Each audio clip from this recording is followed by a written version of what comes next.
Sobat Otan ini punya kelebihan unik dari seluruh Sobat Otan lainnya. Bedanya, yang satu jagoan di daratan dan yang satunya penghuni lautan. Ya, ini dia, Cemi si Chameleon dan Guri si Gurita. Otan mau coba bandingin nih kemampuan keduanya. Shh, mumpung si Cemi mau beraksi nih, Otan mau ngintip dulu ah. Nah, strike! Teman, pasti kalian sudah tahu dong kalau senjata rahasia Chameleon menangkap mangsa terdapat pada lidahnya. Yaps, ketika Chameleon membidik mangsa dari jauh, maka lidah panjangnya beraksi untuk menangkap jangkrik. Dan hop, berhasil! Kecepatan aksi lidahnya dalam menangkap mangsa hanya membutuhkan waktu 0,07 detik. Super! Selain lidah yang panjangnya bisa mencapai 2 kali ukuran tubuh Chameleon, ternyata ujung lidah Chameleon memiliki perekat yang membuat serangga sulit untuk melepaskan diri dari juluran lidah reptil satu ini. Kelenturan lidah dan perekat yang dimiliki Sobat Otan ini bisa jadi sesuatu yang bermanfaat untuk manusia loh. Nggak percaya? Makanya jangan di skip ya.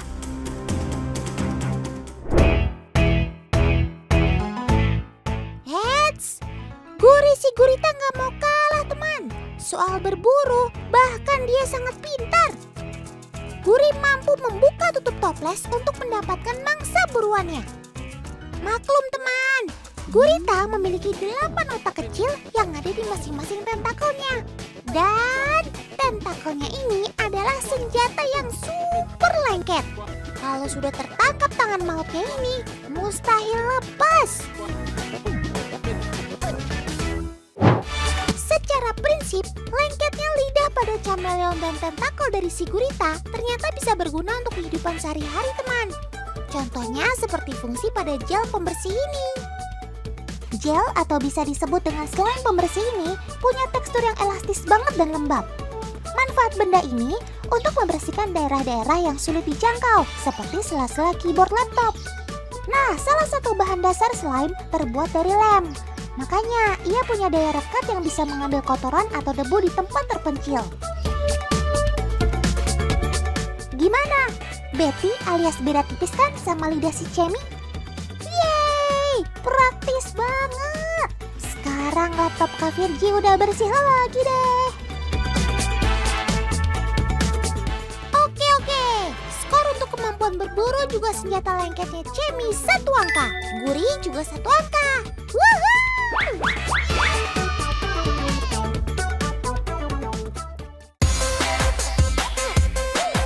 Kemampuan kedua yang unik dan pasti bikin terheran-heran adalah keduanya mampu berubah warna. Coba kita lihat si Cemi dulu ya.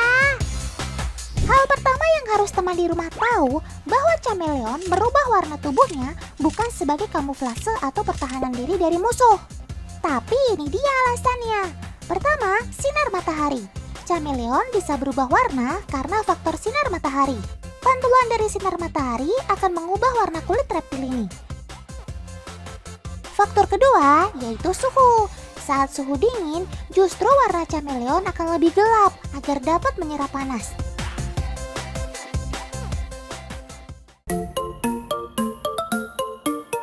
Wait, jangan salah sangka dulu teman. Cemi 1 ini bukan sakit kulit atau pucat karena demam panggung di depan kamera. Tapi hanya betina Chameleon yang memiliki warna tubuh pucat seperti ini. Walau pucat dan gak dandan, betina ini sukses bikin mood jantan terpesona tuh. Lagi-lagi, warna kulit Chameleon dapat berubah karena perubahan mood saat bertemu lawan jenis. Ketertarikan jantan dan betina dapat dilihat warna kulitnya yang semakin terang. Nah, kalau si Guri berubah warna untuk tujuan berkamuflase. Pertama, agar dia tak terlihat dari incaran pemangsanya atau bahaya. Kedua, agar dia bisa mendekati mangsanya tanpa terlihat. Perubahan warna tubuhnya ini juga tergantung dari kondisi moodnya juga. Lihat, ketika Ketiga wujud gurita ini sebetulnya adalah satu gurita yang sama, teman. Keren maks kan? Keren maksimal. Oke ya, skor untuk bisa ganti warna. Lagi-lagi angkanya seimbang nih. Jamie dapat 1 angka, Guri juga sama. Woohoo! Oke deh, kali ini kita coba tes si Jamie dan Guri pakai tantangan percobaan. Panther Chameleon dewasa ini juga mau menunjukkan kekuatan jepitan kakinya nih, teman. Lihat deh, kertas tipis ini aja bukan masalah besar untuk dipanjat ya. Meskipun kakinya berbentuk V berukuran besar, kertas tipis dan halus ini pun dapat digenggam erat dengan kakinya. Wah, Otan bisa tersaing ini lama-lama dalam hal memanjat. Nah, tantangan untuk si Guri sudah disiapkan paman penyelam nih. Paman sudah membawa toples kosong ini untuk kamu, Sob. Kira-kira apa ya reaksinya? Mari Kicop, mari kita coba. Wih, diam-diam dari tadi kamu tuh udah kepo banget tuh, Sob, sama toplesnya. Terus sekarang berani mendekat deh. Maklum teman, si Guri ini adalah coconut octopus alias gurita kelapa. Dinamakan demikian karena dia sering ditemukan bersembunyi di dalam batok kelapa. Nah, rupanya dia tertarik sama si toples kaca karena merasa bisa dijadikan tempat berlindung, teman. Langsung deh tuh dia mengincar tutupnya. Rupanya dia masih mau menggunakan sarang lamanya, teman. Jadi diambil tutupnya aja buat melengkapi.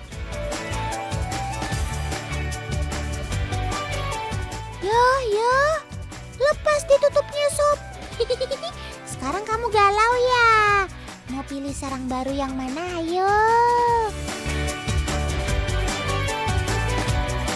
Oke deh, karena tantangan reaksi kalian ini lucu-lucu, Otan kasih skor sama lagi aja deh. Semua adil satu-satu.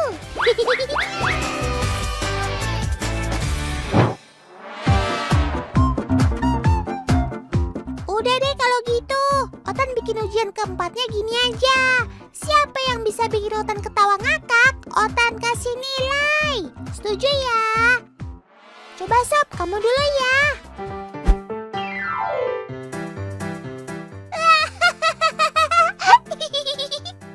Otan udah sukses kamu bikin ketawa, Sob. Tambahan skor 1 deh buat kamu.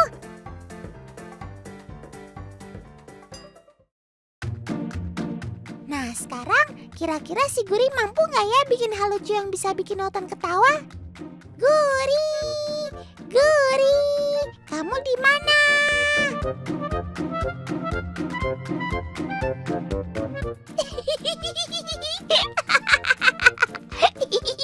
Bisa-bisanya si Guri jalan jinjit bawa-bawa cangkang kerang gitu. Kamu mau pakai rok apa gimana sih, Sob? Aduh, udah. Kalian semua jago banget bikin Otan ketawa sampai perutnya sakit nih. Ya udah nih ya, skor semuanya seimbang.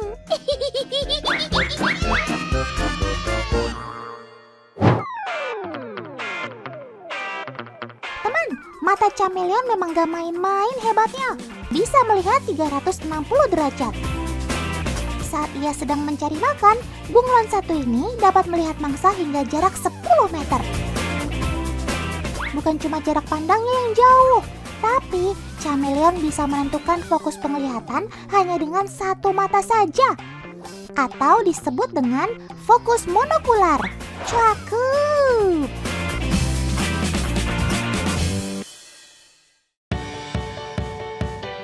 Tahukah teman, kalau bunglon satu ini memiliki banyak sekali keistimewaan. Tapi yang paling menonjol dari reptil ini seputar mata, lidah, dan warna kulit. Namun ternyata hewan pemakan serangga yang tersebar di Madagaskar, Afrika Timur ini memiliki bentuk telapak kaki yang unik. Kaki yang bercabang dua ini memiliki bentuk zigodaktil yang mirip seperti seekor burung. Sesuai dengan habitatnya di atas pohon, bentuk kaki ini diciptakan agar kuat untuk mencengkram dahan pohon. Namun tidak berhenti di situ saja. Kemampuan ia memanjat dan berjalan dari dahan ke dahan yang lain juga dibantu oleh ekornya. Siapa sangka ekor chameleon sangat kuat untuk bergelantung 180 derajat. Cakep. Benar-benar hewan yang multitalenta.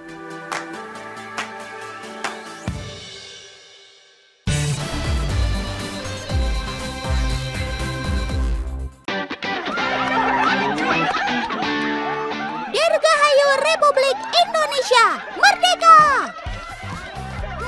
Kalau lihat-lihat dari alur bendera dan arenanya, kayaknya udah ketebak nih.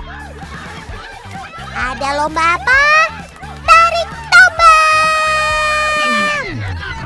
Enggak lah, Otan bercanda. Yang benar adalah kita akan lomba renang. Prok, prok, prok. Mana semangatnya nih? Di sisi ujung udah ada 3 ayam, para peserta renang. Wow, dari roman wajahnya si Otan yakin deh. Kamu semua udah pada siap kan, Sob? 1, 2, dan 3. Lepas ayamnya. Tanpa basa-basi, semua ayam langsung kecebur. Sayap mereka nggak berhenti untuk mengepak. Ya, namanya nggak suka air, jadi Sobat Otan ini langsung kocar-kacir. Tubuh ayam memang tidak dirancang untuk berenang, teman. Kakinya tidak berselaput, dan bulunya pun tidak kedap udara, tapi cukup mampu untuk berenang di air. Meskipun tidak pernah belajar berenang, ayam memiliki naluri bertahan hidup yang tinggi. Sehingga segala upaya akan mereka tempuh demi keselamatannya. Kalian berhasil, Sob. Otan bangga. Wah, yang cantik-cantik, berambut kuning dan badannya ramping, lagi pada kumpul nih. Kalian lagi pada ngapain, Sob? Kok Otan gak diajak? Jangan begitulah. Oh, ternyata kalian lagi antri buat dikasih makan ya sama Kak Kiki. Kirain lagi ngerumpi. Sobat Otan dengan jambulnya yang pernah viral ini namanya Golden Vision. Kalau di Indonesia biasa disebut ayam pegar emas. Wah, wah, wah. Ternyata kamu tajir melintir ya, Sob. Pagarnya dari emas gitu. Otan bercanda, teman. Yaps, dia ini masih bersaudara dengan ayam yang tadi lomba renang loh. Tapi sebenarnya Sobat Otan ini termasuk dalam kategori burung, teman. Karena jarang terlihat terbang, maka dia dikenal dengan sebutan ayam. Hewan asli pegunungan Tibet ini memiliki ciri khas jambul kuning yang menyambung hingga ke bagian punggung dan warna tubuhnya yang cerah banget. Bahkan Sobat Otan ini dikait-kaitkan sebagai jelmaan burung phoenix. Karena keindahan bulunya, membuat Sobat Otan ini dianggap sebagai burung mitos yang disimbolkan sebagai keabadian. Oleh karena itu, Golden Vision merupakan salah satu ayam pegar yang paling banyak dicari dan diminati. Harga sepasangnya yang masih berusia 6 bulan gak main-main nih, mulai dari 5 juta rupiah. Kalau bulunya semakin kontras, kualitasnya baik, wah, harganya pasti melejit.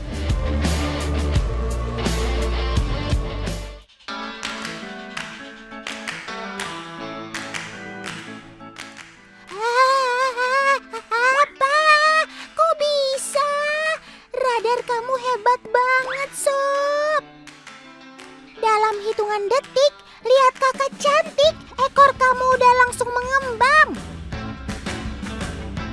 Kenalin, ini namanya Ruben, si merak hijau Jawa dengan nama latin Pavomuticus. Dia ini punya karakter yang caper banget. Gak bisa lihat orang baru, bawaannya langsung mau unjuk gigi aja. Tuh lihat aja, gak perlu waktu lama, si Ruben langsung selfie sama kakak Kiki. Kecantikan bulu Sobat Otan ini selalu dikaitkan dengan keberuntungan, simbol Dewi kasih sayang dan kesabaran. Kalau diperhatiin, ekor kamu benar-benar seperti kipas yang indah ya, Sob. Dominasi warna biru dan hijau metaliknya ciamik banget. Oh ya, kira-kira teman di rumah ada yang bisa hitung berapa jumlah ekor merak? Pasti pusing yang hitungnya. Sini Otan Spill. Bulu pada ekor merak yang cantik ini sebanyak 100 sampai 150 helai, teman.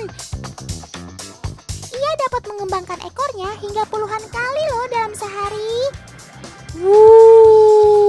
Caper banget sih kamu, Sob.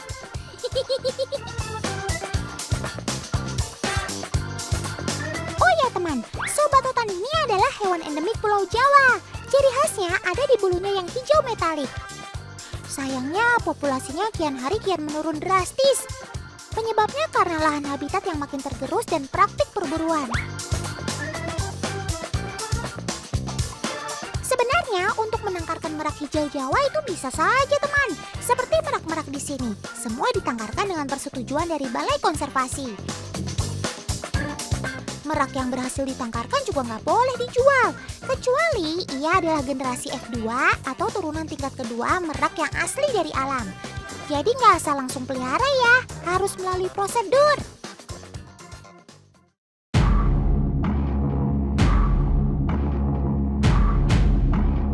Roman-romannya ada yang lagi tegang banget nih. Tuh, sampai peregangan otot segala. Kakaknya kok ambil tameng? Eits, tapi kok si kakak kiper malah masuk kandang merak? Buat apa sih kak pakai tameng? Sobat otan yang indah satu ini kan baik. 11-12 deh sama otan. Gak bakal deh, melukai apa lagi? Apa? Kakaknya diserang. Ini otan gak salah lihat. Kenapa Sob kamu menyerang kakak kiper ini? Lihatlah akibat perlakuan kamu. Balonnya sampai meletus. Bahkan tameng kakaknya sampai bolong. Waduh, meski tubuhnya anggun, ternyata tendangan kamu juara. Ketika merak merasa terancam, mereka akan otomatis menendang ke arah sumber ancaman. Senjata mereka nggak ada di tangan atau di mulut, tapi ada di kaki. Itu loh, bagian yang runcing dan menonjol keluar. Biasanya dikenal dengan nama taji atau jalu. Alat perlindungan diri merak ini merupakan bagian dari tulang betis yang dilapisi keratin. Dan biasanya hanya ditemukan di merak jantan. Kamu itu emang paket lengkap ya.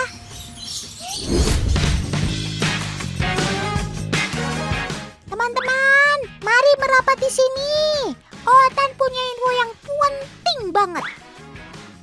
Lihat, ada yang menawan satu ini. Siapakah dia? Ada yang kenal? Cluenya adalah dia Vincent asli Indonesia asal Sumatera. Buat kamu yang taunya Vincent hanya dari Tiongkok, harus sering nonton otan ya. Oke deh, ini dia Sempidan biru Sumatera dari genus Lofura. Yang khas dari sobat otan ini, ia memiliki semacam topeng atau kulit muka yang berwarna biru, juga bulu biru metalik di bagian leher. Kalau leher sempidan Sumatera ini kena sinar matahari, wuhuu, berkilau nian. Ciri khas lainnya, sobat otan ini punya ekor putih yang membedakannya dari sempidan lain. Ditambah adanya corak lurik putih di bagian dada. Kamu cantik banget, Sob. Pantes banyak sekali yang memburu kamu. Hingga spesies kamu berstatus hampir terancam punah. Sob, menjauh Sob. Awas, kamu nanti ditangkap.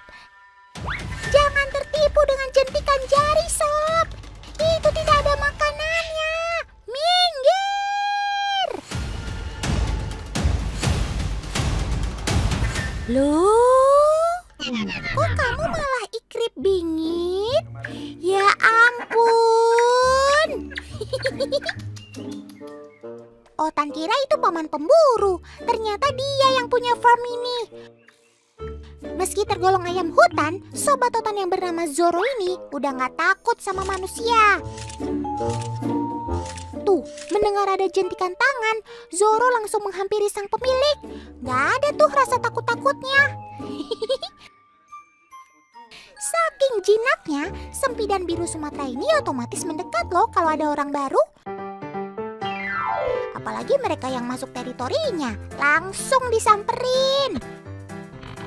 Tuh lihat aja Om Kameramen, mau ambil gambar jadi susah banget. Si Zoro nggak bisa jauh nih, muter-muter aja dekat Om Kameramen. Bahkan si Zoro ini nempel terus, mau ngajak main si Om Kameramen. Tapi Om Kameramennya nggak dibolehin main sama Otan. Kerja Om, kerja!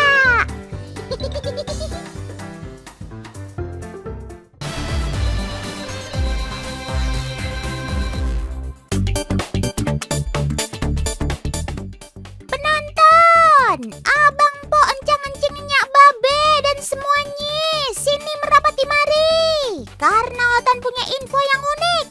Jika percobaan penggabungan DNA kalajengking disatukan dengan DNA udang, maka akan menjadi spesies apa ya?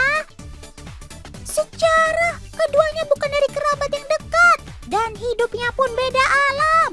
Tapi kalajengking punya kemampuan menyelam yang hebat sih. Kemungkinan hal ini masih bisa dicoba. Daripada penasaran, yuk kita kebukan saja.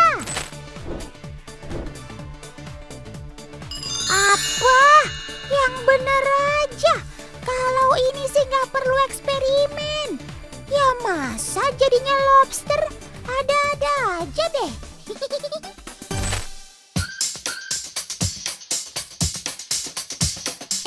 Tunggu dulu deh.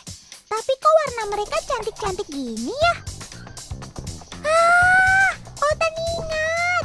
Ia adalah lobster clarky. Mereka berasal dari Meksiko Utara, Amerika Selatan, dan Tenggara.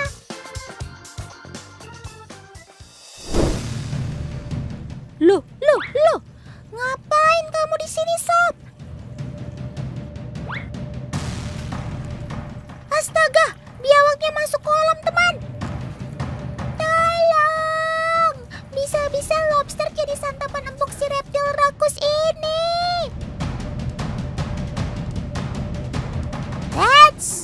Tidak semudah itu, Ferguso.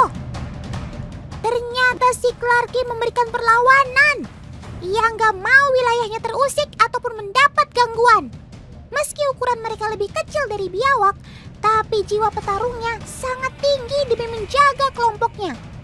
Apalagi mereka punya senjata yang nggak main-main. Mendekat sedikit, langsung nyapit.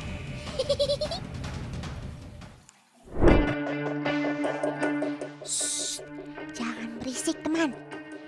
Ini ada yang lagi serius membidik nih. Kamu ngincar siapa sih, Sob? Kok fokus banget? Jangan-jangan.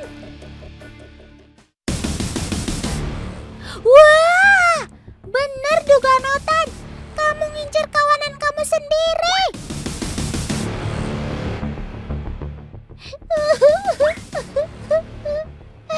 Hentikan. Temanmu itu lemah dan tak berdaya loh. Lobster termasuk makhluk kanibal. Biasanya sang target adalah mereka yang baru berganti cangkang. Proses pergantian eksoskeleton atau kulit yang melindungi tubuhnya ini dikenal dengan nama molting. Proses molting terjadi ketika ukuran daging sobat Otan bertambah besar, sedangkan cangkangnya yang kaku tidak bisa bertambah besar menyesuaikan. Saat seluruh cangkang sudah berganti, whoosh, lobster langsung melesat, loncat, menjauh dari cangkang lama. Namun, dalam proses pergantian cangkang ini, lobster akan kehilangan banyak energi dan nutrisi. Ditambah setelah ganti kulit, kondisi cangkang lobster masih sangat lunak. Nah, saat seperti ini, akhirnya membuat tubuh mereka jadi sangat rentan dan menjadi sasaran empuk lobster yang lain. Dalam siklus hidupnya, lobster Clarky melakukan proses molting sebanyak 7 kali, yang artinya ada 7 kesempatan kanibalisme untuk masing-masing lobster.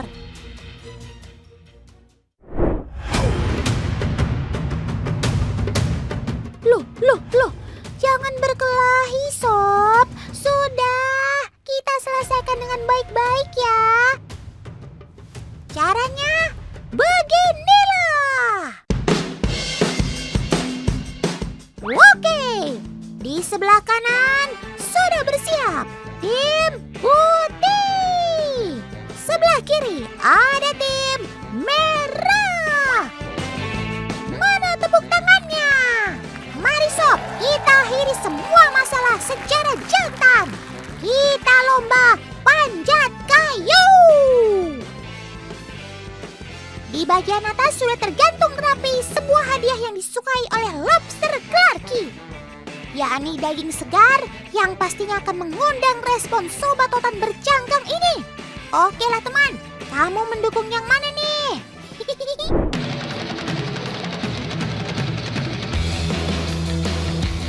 Nah, ini dia. Akhirnya tim putih mulai merangkak naik. Dan apakah berhasil?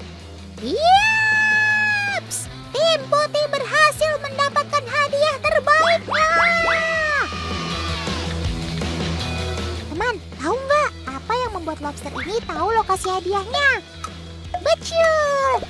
Aroma amis dari daging yang menarik perhatian dan mengundang lobster untuk datang. Karena sobat totan ini memiliki indera penciuman yang cukup baik untuk mendeteksi makanannya.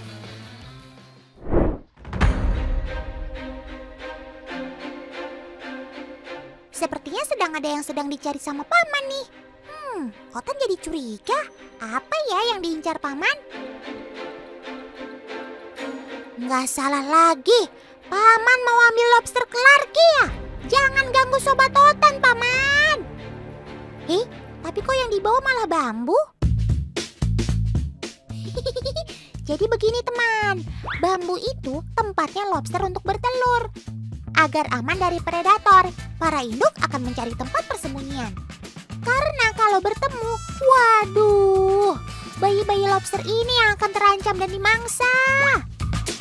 Nah, yang paman lakukan ini ialah memindahkan bambu dari kolam ke area penetasan, supaya para ibu tenang hingga baby lobster menetas.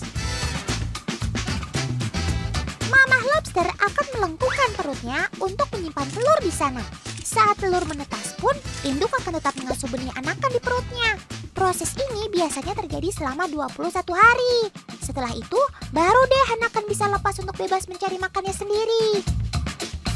Teman, coba deh perhatikan. Saat membawa anaknya, mamah lobster akan mengibas-kibaskan ekornya. Ada yang tahu untuk apa? Jadi, selama masih nempel mamahnya, seluruh kebutuhan anakan masih dipasok oleh induk. Mengibas-kibaskan ini adalah cara ibu lobster untuk menyediakan oksigen bagi anaknya. Karena saat masih telur hingga anakan, mereka butuh oksigen yang cukup besar. Sungguh mama-mama super.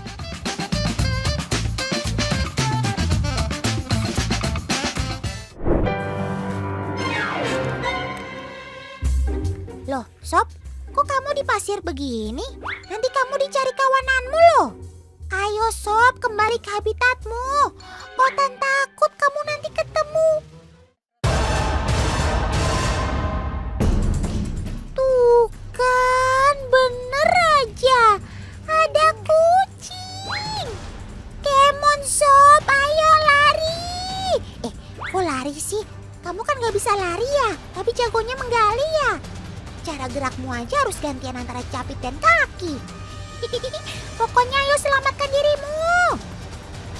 Tapi sebentar, ini kok kamu santai banget ya jalan-jalan di samping kucing besar begini? Kok kamu gak takut sih Sob? Ternyata si kucing ini juga bestie teman sama si lobster Clarky. Dia cuma mau pegang-pegang aja kok. Mau makan sobat totan si mungil. Wah, harus waspada sama capitnya. Oh iya, lobster termasuk sobat totan yang tangguh loh. Ini contohnya, meski dia hewan akuatik, tapi ketika tidak di air, mereka masih bisa bertahan. Tapi nggak bisa lama-lama ya. Maksimal mereka bisa bertahan 1 hari saja. Karena fisiknya yang tahan dengan tekanan lingkungan, lobster Clarky ini cocok buat peliharaan. Bahkan saat pengiriman pun, lobster ini tidak mudah mati loh. Asal ada kelembapan dari jerami basah, aman. Lobster Clarky siap berkelana. Yeha!